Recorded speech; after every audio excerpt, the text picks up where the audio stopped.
And the next story, the next winner, is The Bird's Eye View. "Good night, Heather," my parents called. "Good night," I called out. Soft footsteps padded away. An open window allowed repeating cool gusts of breeze to sneak around the room, passing the glass ornamental birds and rocking the flying figures back and forth.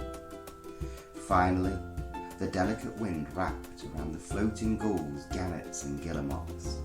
I watched the model birds as they moved about my ceiling. A longing to skim the sea, command the skies and puncture the clouds. I slowly closed my eyes, still trying to stay awake and savour the thoughts. I heard the faint tick of a clock and the soft shushing sound of the sea. The salty smell of the ocean was captivating. I thought of the birds and blinked away the brightness of the sun. I was disorientated and woozy, yawning, my eyes open to reveal a long orange beak just in front of my face. Lifting my hand, a black and feathered arm appeared. Excitement soared within me. My lifelong wish had come true. I pushed myself from the bed, attempting to fly. Slowly, I flapped my wings harder and harder until a feeling of lightness came over me. I looked down at my black feet. I was hovering just above the ground. I was flying. Gasping, I flapped harder. Now I was out the window, past the beach, past the squawking tourists enjoying a sunny morning. The blue abyss swallowed up the coastline. Now I was at sea. I soared amongst the clouds and glided on sunbeams.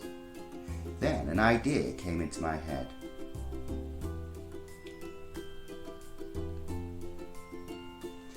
I shot down like a bullet.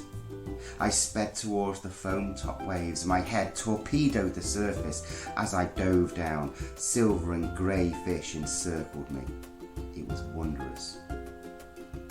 All of a sudden, a ghostly white shape floated around and enveloped me, tangling my foot in its tentacles. It was a plastic straitjacket.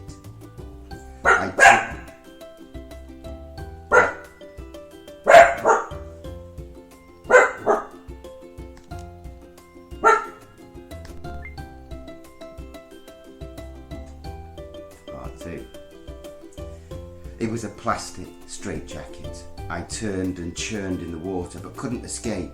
Suddenly this wasn't a dream. It was too vivid, too terrifying. I stared wide-eyed upwards towards the sky, wishing I could climb out of these waves and back into the freedom of the beyond. My lungs screamed.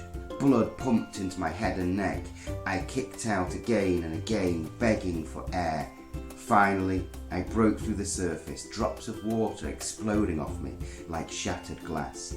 Deep breaths and soothing air filled me quickly. Relief. The plastic that had wrapped me was floating onward, slowly descending into the depths. My wings were badly strained, but they limped me back to land, where a rock gave me stability and peace.